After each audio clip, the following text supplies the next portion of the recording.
Weave, good day, Martasha, and Wall 2, go my. Hello, everybody. Thank you so much for joining me. I hope you're all doing well. God bless each and every one of you. So we're live on YouTube, we're live on Facebook, we're live on Twitter, and we're live on Instagram.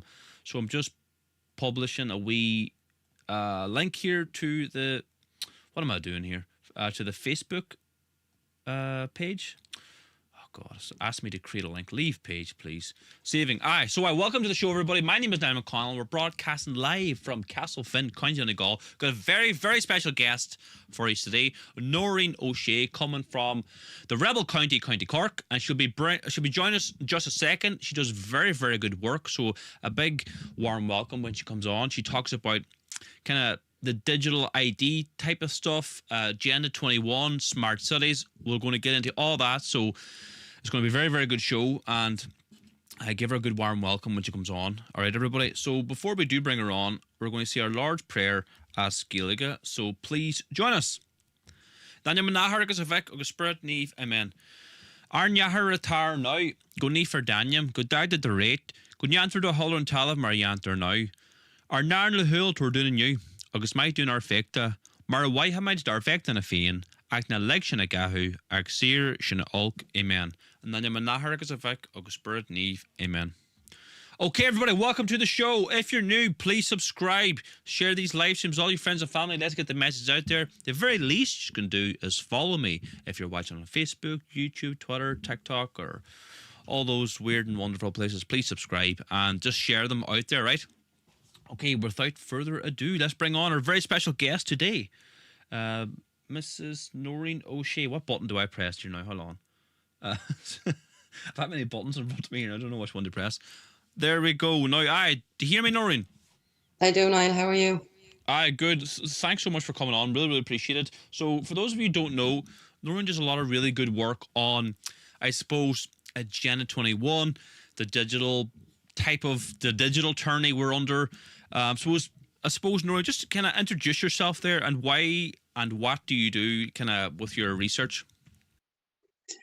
I just really focus on the government's frameworks and policies that stem from the UN and then they trickle into the EU and then we turn them into policies here. But it all really relates back to Agenda 21 and their new one world government where they want us all under one umbrella and we're all good, obliging little citizens who's going to be controlled and under complete surveillance, basically. Right, okay. So I suppose, what do you see regarding Agenda 21, this whole surveillance system, this digital smart cities? What is coming down the line with the research that you've done? Well, we're Ireland, for starters. Ireland, there's a thing called ICLEI, which is the International Local Councils of Europe initiative, and Dublin, Cork and Belfast are members of that, so they're legally bound. Ireland itself isn't actually a member of this, but they have agreed, other counties have agreed to it, but Cork and Belfast are members of this, so they're legally bound to bring about the smart cities into Ireland, and we're actually a testbed for Europe for the smart cities. So Cork and Dublin, they've really been focusing on the smart cities, the initiatives. Like Cork is a member of this since 2017, and there's a thing called the 100 Community Smart City Initiative, and the governments are after signing up for that, and they're one of them. And what that basically is there'll be low emission zones, so you'll have no cars in your city, everyone will be using public transport, and by 2030 the public transport won't have any drivers, it'll all be self-sustainable. You won't have any cars in the smart cities. You're not allowed.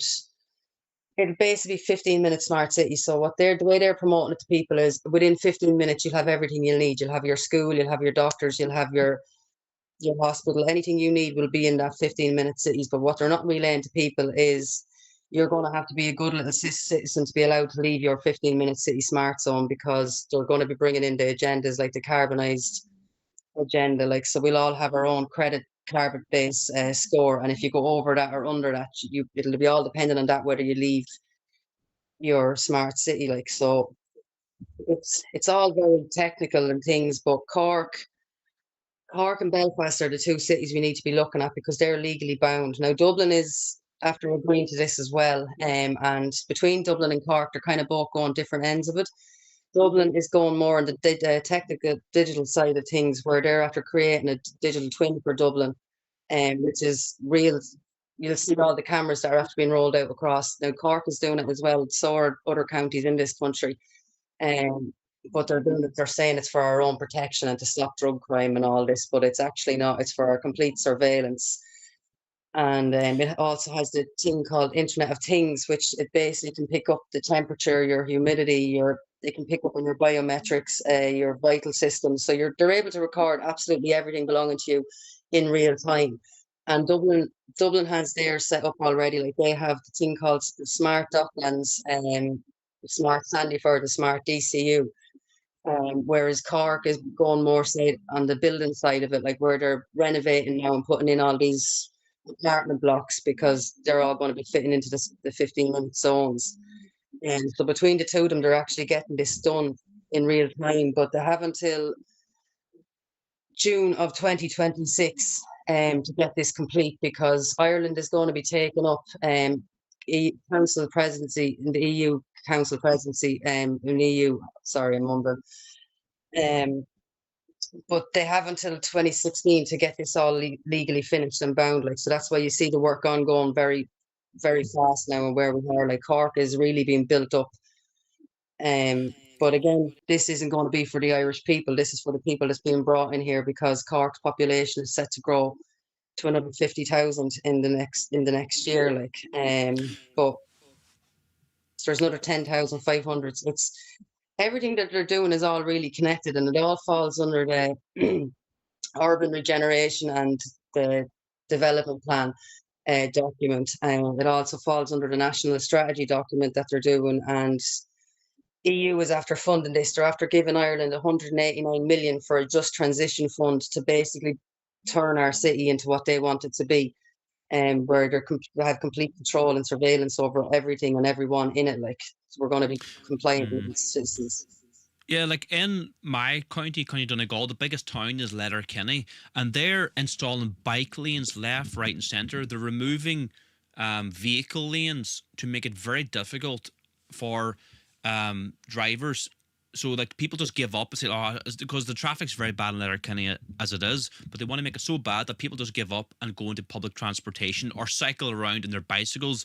I think there's going to come a time in this agenda when they're going to just ban driving. You're not going to be allowed to drive because it's destroying the environment. Because the EU Dublin's already actually looking into that now at the minute, with the low emission zones.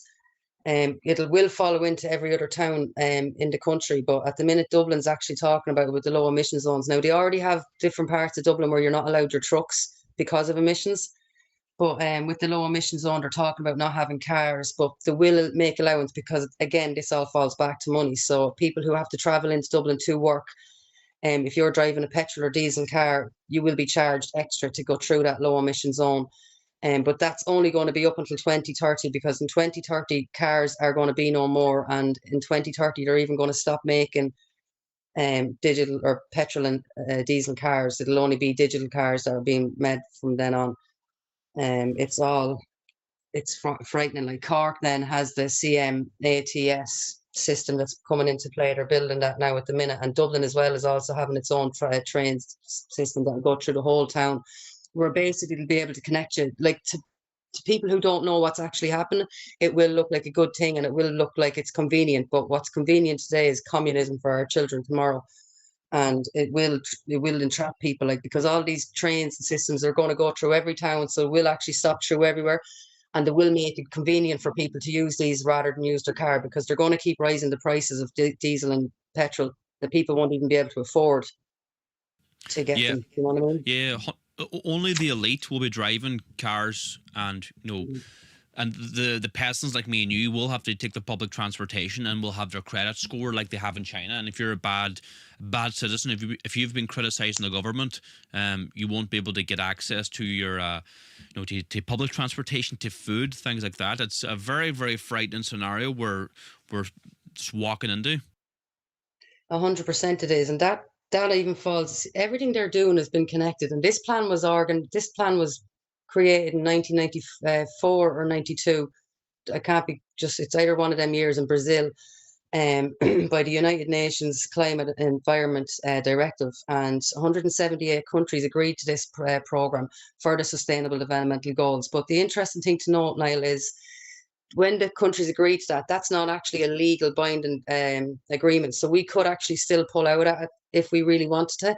But what we are legally bound to is the frameworks and the policies that our government then create the legislation to make us legally bound. Do you know what I mean? So that's why you see all these new people arriving in the country and they're being given residency because they're legally bound then to give these people homes, whereas we're just global citizens, so they're not legally bound to look after the Irish people anymore. And that's why we now have 16,500 homeless in the country, which is 5,200, I think, children are homeless, and they're not a priority for the Irish government because we're no longer of their obligation.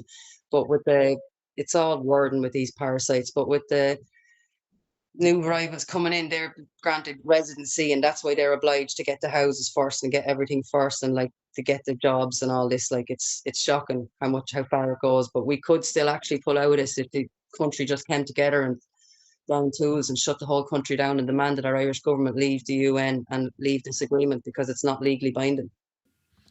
Yeah, what we're living under right now is a complete tyranny. You know, the men of 1916, you know, they fought for a free and sovereign Ireland, the way they wanted to determine their own future. We've given up one empire for another empire, like the European Union, the World Economic Forum, and like you say, the United Nations.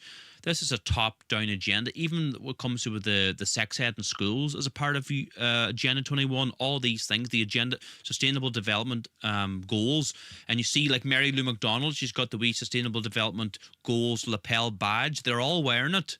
They're all supporting this agenda. Members. They've all sold us out. Every last one of the dirty parasites, they've all sold us out because it's worth their money for them. Do you know what I mean? They're getting paid to do this. They're getting paid to do these incentives. Like McEntee that time when she opted into the Migration Pact, she got money for, like, they all get money for these things. And it's why you see when the lockdown, it's all really strategic. I have to give them one thing, like the plan of theirs is very well organized, but they did have years to plan this. Do you know what I mean? But they came with the lockdown in 2021 and locked us all down, which then forced us all onto these social media apps, which is our only way to communicate at the time. So it got us into the digital trap. Do you know what I mean? And then, like when the lockdowns came, we lost 300 pubs in Ireland, and we lost 180 butchers. And then you saw them bring out the Ukrainian credit grant scheme, which is a scheme of €50,000 for the newcomers coming to the country, where they can open up a business. They don't have to pay taxes back for 5 years, and they also got a reduced rate of electricity and stuff as long as they went with the green agenda. And the climate plan, like they got reduced rates, and they still have them. They don't have to pay anything back for 5 years. So a majority of them will open the business and they'll go back home to their own country. And then, do you know what I mean? It's just everything is against the Irish in this country now, because they don't want any Irish nationals anymore. They don't want any people who are proud of their country, who are proud of their heritage, who are proud of their roots. They want us all to be the global citizens who are happy with our lives of convenience and surveillance. And unfortunately, people are falling for it. Sorry, I want to ask you a question about, you know, there was a big hullabaloo, there still is, about these smart meters. Is that tied into this whole Agenda 21? And what is that all about? Like, what exactly, they're telling us, oh, you can reduce the cost of your electricity, but what is that all about? What is that agenda all about? That's going to fall back into your credit score system. Like, so it's basically like it all. Now I'm going to jump here for a second, but bear with me. It's where it goes, like the smart meters, and then when you go shopping, you use your card. Do you know what I mean? So it's all data. All this government, they used to care about money and bonds, but now their new goal is data, because they're able to get real-time surveillance of us in that way. Like, so if we went to say shopping and bought a piece of beef on a Wednesday, our meter will be stopped then, because we're after going over our limit, because our carbon rate, we've only a certain amount of rate or things that we can go over. Like, so it's all, they're watching us in real time as we do it. And a majority of people don't even realize just how much they can actually watch our every move in our everyday lives. Like, the smart meters are 5G frequencies, which again, I'll probably sound like a conspiracy theorist when I say this, but I believe that's what sets off the frequencies in the people who took the mRNA vaccine, the bioweapon, and it brings up their illnesses.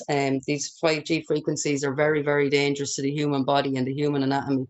But then it's all part of the depopulation plan and the replacement migration that they have going in these programs, because everything these parasites are doing is absolutely connected. Like, they're watching Yeah, and us that's probably all. why they see the push to get everybody out of the countryside into these smart cities, because they can't control you if you're out in rural Donegal or rural Cork. So that's why it's difficult to get planning permission. And the only planning permission that does happen in these town cities is these big stack and pack, huge, massive buildings, stack and pack Agenda 21 type buildings, where you'll live together. There'll be shared community, shared living, I think that is the name they call it. You won't even have your own privacy. You'll be living with people, and you'll be living in these smart cities. They already have the shared living in Salins here in Kildare. And I just want to correct you as well. You called me a Cork woman earlier on. I'm a Lily White. I'm from Kildare. All right, sorry about that. So sorry, I'm just petty. But they have that shared care in Salins in County Kildare, where they're actually bringing the elderly and they put someone in. Now, to tell the elderly it's for the betterment of your own good, but part of that shared care was the elderly had to sign up to a digital um, form in order to be able to access this. They had to sign up to the digital, and then they told people that these people were going to be moving into your homes to help you with your everyday tasks, like to go shopping, or if you needed to help to be brought to a hospital appointment or stuff like this. So they really targeted our elderly first in this country. And the same way they've done it with the midazolam, with the people in the old folks' homes during the lockdown. Do you know what I mean? They wouldn't allow us in to see people, see our loved ones. They had to die alone, and then they dispersed the midazolam, and we saw the rise in deaths. Like, we've 26,000 excess deaths in this country now since the roll of that bioweapon. It's just insane. But it's the more or less they're pushing us into the out of cities. They'll do that with floods, and we see there's this Christmas now. We're in for a really bad time, but their Cork is going to be hit really bad. Galway and Limerick as well, because they're also smart cities. Belfast, they're really going to hit, because they don't want people, exactly as you said, they want people living where they can watch and can surveillance all the time.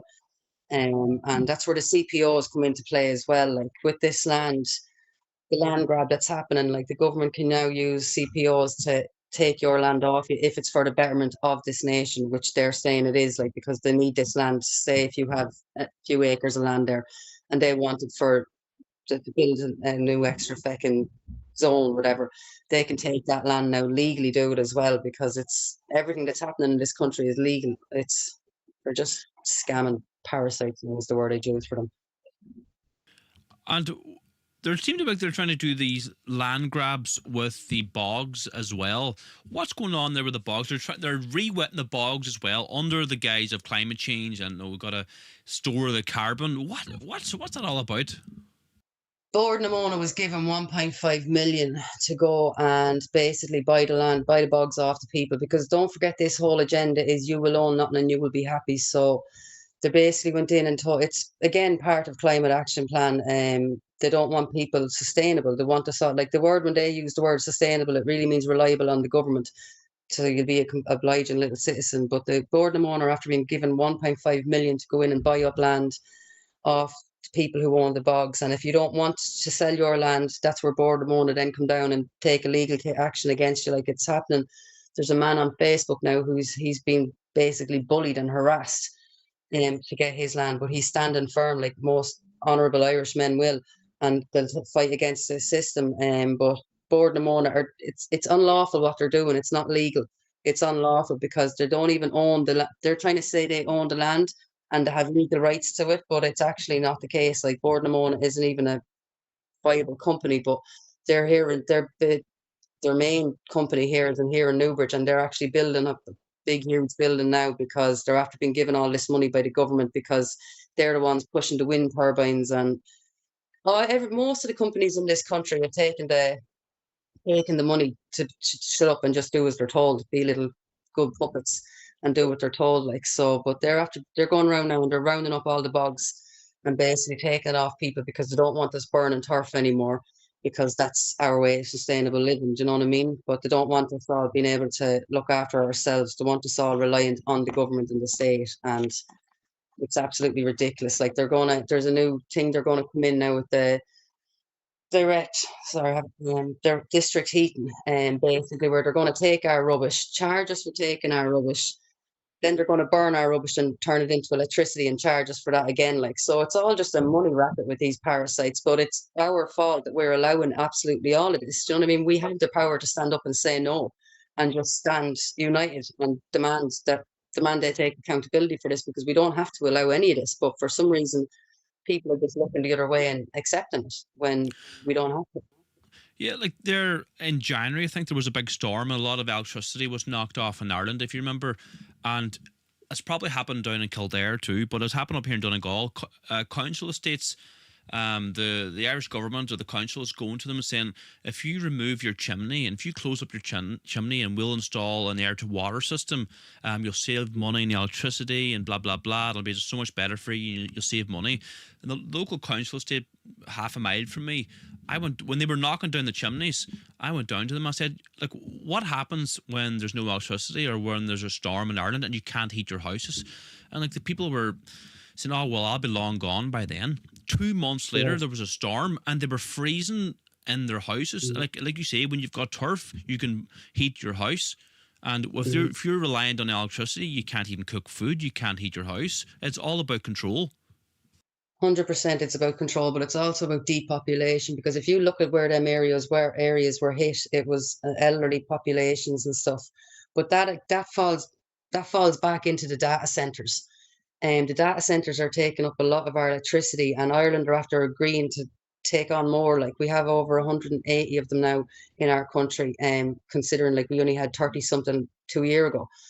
So we're really after selling ourselves out in that sense, because they have to have a certain amount of electricity for the data centers, and that's where we'll see all certain areas will be cut off with electricity because they have to meet their targets for the data centers. And this again falls into your carbon credit score, because if you go over your limit, you're going to be switched off until you meet their standards.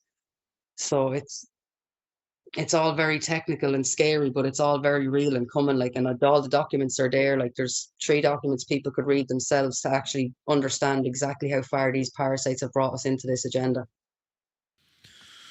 Wow, because you were I was speaking to you there, was it yesterday, and you were mentioning the farming industry and reps. You kind of educate me a bit on that. Could you maybe go into that a little bit, and what's going on with the farming? Because that's another rabbit hole we probably should touch on.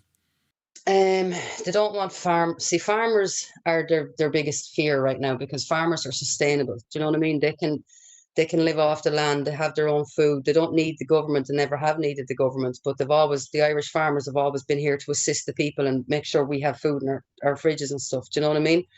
But with the it's the CAP program, which is the Common Agricultural Plan, and they're where they basically went around to farmers now. And I'm frustrated with this, Niall, right? So I don't mean to sound bitchy about the farmers, but I'm pissed off a small bit, because if 5,000 of them have taken the payment from the government to do as the government have said. Now, what they want to do is reduce your cattle and your chickens, under the guise of what's that, climate action, the feckin', I can't think of the word now, but it's basically to reduce our carbon fucking thing.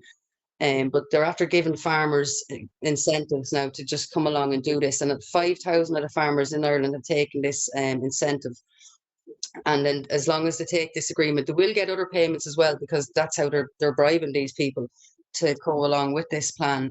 But my fear with this is it's going to raise huge issues with the food industry, because we're being reduced all the time. The dairy cattle have been really hitting this country, the dairy farmers, with the nitrate program that's coming into play now. They're trying to get an extension on this so that the farmers won't be directly hit, but it's coming like in real time. And the REP program, this is another new one now. It's basically only been rolled out in the last couple of months, where they're talking about giving farmers between 10 and 20 grand, but this is for new farmers, not the ones that are already here, to basically stay in the green agenda, to stay in the climate thing, reduce your carbon emissions.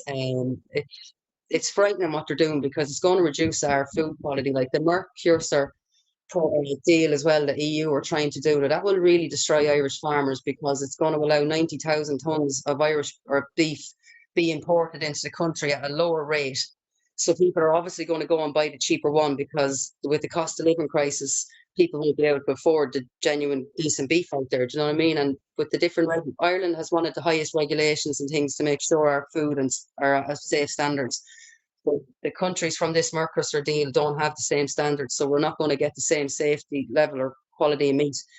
But the farmers, the government obviously don't care. Like, do you know what I mean? They don't want people sustainable in this country, so they're throwing everything they can at the farmers to make sure they're not able to do anything or create any more things, new things. And you have to remember as well that this government have drones over everything, so they can analyze your land in real time, and if they're not happy with what you're doing, they're going to come in and shut you down, which is what's actually happening. Like, there's a lot of farmers that have been closed down since 2021. You're talking a lot of sense, and I agree 100%. Like, I would go one further. Like, I'm very disappointed in Irish farmers as well. Like, if the Irish government, right, said to Irish farmers, now not all of them would do this, but if they said, we'll give you a grant to burn your sheds to the ground and just burn your entire farm, they would do it. I'm telling you, they would burn their farm to the ground if they got paid to do it. It seems everyone has a price in this country, and it's shocking. It really is shocking. It seems everyone has a price in this country. Now, not everyone, I can't say everyone, because there is a few staunch farmers out there that will never agree to this. And like, I know some of them that are being personally taken to court because of this. Do you know what I mean? They refuse to reduce their numbers of chickens and stuff, and they're now being taken to court. And these are men who never once got in trouble with the law or guards in their life, and they're in their 60s, and they're now being dragged through the courts because they won't follow the green agenda and the climate action, or reduce your carbon number. Like, it's absolute frightening. But the majority of farmers have taken the price. And then when I've reached out to a few of them, I get told, well, I have to look after my family. And I'm like, well, what about the country? Do you know what I mean? There's a bigger picture here. If people just realize that it's not just about you in this moment in time, it's about our children's future. And if you're all your life building up this farm to leave for your children, why now accept the payment just because it's convenient? Do you know, I just am really frustrated with it, because I don't understand how so many of them can be bought off. And I don't look into the future at all. And you make a good point there about, farmers handing down their farm to their sons or whatever, their next generation. But like, you'll have small farms in Ireland that have been passed down from generation to generation. And then another scam that's been foisted on the Irish farmers is plant your whole farm with trees. So I don't know, you've seen this, like, I've seen it even in my area. Like, farmers that their farm has been passed down for generation to generation. Their sons, their grandsons have been or should be farming on it, and then they plant thousands of trees, and that's destroyed forever. That farm is never coming back. That line of farmers and that family is gone forever, and they don't see past their nose. No, or their pockets, in my opinion. Yeah. Because it's all about money. They get paid to do this. 100%. The government has been throwing money at them left, right, and centre. But you see it with the businesses as well. Do you know what I mean? Like, everything they're doing is absolutely connected to all these. They know exactly what they're doing, but it seems everybody has a price in this country, because they're all willing to take the payment and shut up and just disappear. Do you know what I mean? Whereas if they all come out and we all stood together and shut this country down, stop paying their taxes, stop, like, the local property tax, the inheritance tax. These are all nonsensical taxes that we're paying because we need to pay for the iPass system, because Irish taxpayers pay for that. Do you know what I mean? It's just insane to me that we allow it all. And what we allow will continue, and that's what's happening. Like, but the farmers really do frustrate me, because they have the machinery that we could come out and block this whole country down. We could shut it all down. Guards wouldn't be able to do jack shit, because they have the farm. Do you know what I mean? They have the machinery that we could come out and they have the numbers as well. And then they'd have the people backing them as well. I don't know if that's maybe what got into farmers' head, that they were thinking, oh, no one's going to stand with me. I can't do this on my own. They didn't realize that the country was behind them. You know what I mean? Was it in France too? Remember, they were going mad over in France with the farmers, where they were out in the streets doing all sorts of things with their tractors and spraying government buildings with slurry and manure and all sorts of things. But we need that anger back in the farmers again, because right now they're just content with the payments they're getting, and but they don't realize come 2030, then payments are going to stop, because you're just being brought in the back door of this global takeover. and you're being paid to stay quiet. So then they think these payments are going to last, but they're not going to last. They're only going to come and continue until, I believe personally now, but I can't prove this, so I don't really say it. But when Irish government take up the council, the EU council presidency in June of next year, I think that's when all the payments will stop then, because that's when they're going to go real hell for leather to bring about the next agenda with the removal of cars, the surveillance will be complete, the digital ID, the digital wallet that's here. Like Ireland brought that in already, and it's going to be reintroduced now in December again. And the amount of people that use that because it's convenient for them, not realizing that that's the start of their complete surveillance. Like the government are watching everything you do. People just don't understand how organized these parasites are. I think when is the single farm payment, when the farmers finally, when that's cut off, maybe it's a good thing, and maybe they might stand up, because only then will they do something. But then it'll be too late, because they'll already be advanced to where they need to be. Do you know what I mean? It's the time is now to stand up in this country and stop it, because if we shut down, if we refuse the digital aspects of this, which farmers are also taking as well, because they're analysing everything in their farms and sending it back into the government, which is a part of the green agenda. In this program, like in the CAPS program, that's a part of it. Like we're digitalising absolutely everything on their farm, and it's all being analysed and sent back in, because data is the new gold. And if when the payments are stopped, it's too late, because everything's already done. Do you know what I mean? It's the time is now for them to say, no, we're not taking this. We want to stay natural.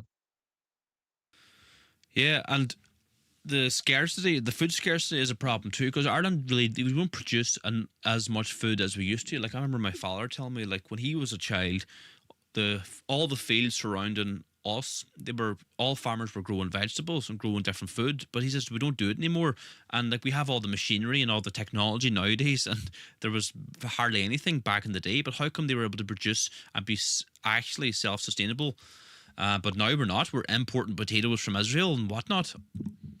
They've been doing this plan from 1994. This has been well organised. You know what I mean? They've basically, like, if you think back, even when we were growing up in Ireland, it was all Irish businesses and they were all family-run businesses. Do you know what I mean? But lockdown came along and destroyed a lot of them family businesses. They've been orchestrating this to get us to the point of where we are now, where exactly as you said, like my father and his father, they used to grow food all the time. But then we all just stopped. We all got lazy because of convenience. That's the truth of it. You know what I mean? What we find convenient is actually our own detriment. And a lot of people just don't understand how reliant we are on this government and for our basic necessities. 100%, Noreen. Look, it was really good speaking to you. Is there anything else now you want to say or get off your chest, or anything that the viewers need to know before I let you go? Just really, the biodigital convergence, Niall, is something I think people really need to look into. It's where they're on about interlinking biology and digital services, so they'll be connecting digital things to your brain and sensors, because that's what they want us. They don't want humans anymore. They want transhumans. And I think people really need to understand just how far they're going with this and how advanced it already is, and how Ireland again is up there with the countries leading these programs. But people really need to focus and look into biodigital convergence and how that again is going to control us with the smart cities, because everything these parasites are doing is absolutely connected. And I just think that's our biggest threat right now, is the biodigital convergence, because we no longer be human. And as it stands, we've God-given rights because we're humans. But if we fall into this trap of biodigital convergence, we're no longer humans. We're going to be transhuman global little citizens, and we will have to answer to the parasites in government, whereas right now we only answer to God. So 100%. Noreen, look, thanks so much for coming on. Maybe we'll get you on again soon, and we can, if you've any fresh research done, we can pick your brain on that. Yeah, no hassle. Now, lovely chatting to you. You too, Maureen. I'll see you later. Thanks so much for coming on. Talk to you later now. Bye. Okay, everybody, that was Noreen O'Shea. It was great to have her on. Well done. I thought it was very, very good. She spoke very well, and I learned a lot. Hopefully you learned a lot as well. I will maybe bring Noreen on again sometime soon, because she does a lot of good work, a lot of good research. You can follow Noreen too on her Facebook, Noreen O'Shea. She does a lot of good work, so go over there, give her a follow, leave a comment in her comment section. So let me go to the live chat. I haven't went to the live chat yet. How's everybody doing? Robert McGuire, people will be treated like drones. Yep. Noreen is very knowledgeable, and this stuff, she really is. Yep, says Sean. Frightening scenario, says Anne Galway. Yeah, I know.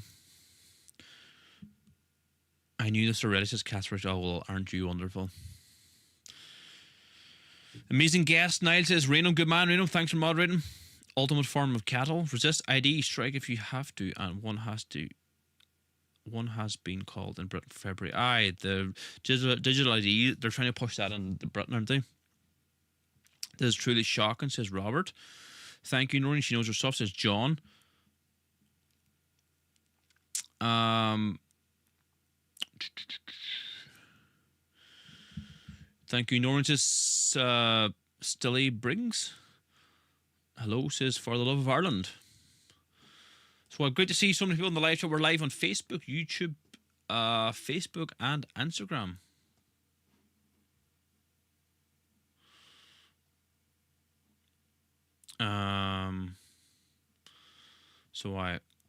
It's great to see everybody in the live chat there. So if you're new to the show, please subscribe, share these videos with all your friends and family. Let's keep her lit.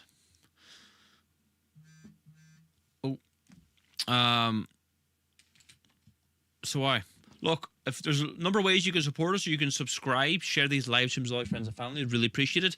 You can support our work by joining as a member now. You can join as a gold member by clicking the link below in the description. This is the standard membership pack, actually. So there's a standard membership and there's a gold membership. Just click the link below this video or click the link in my bio to join as a member now. By joining, supporting our work, you get these framed proclamations, the badge, the Who Are booklet, the framed proclamation, the Irish flag, and the membership card. Join as a member now. Click the link below. Support our work.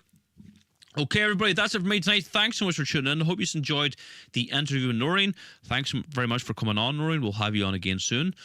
I'll see you all again soon. Before I go, we live stream Tuesday, Thursday, Sundays at 8 p.m. So make sure you tune in and subscribe.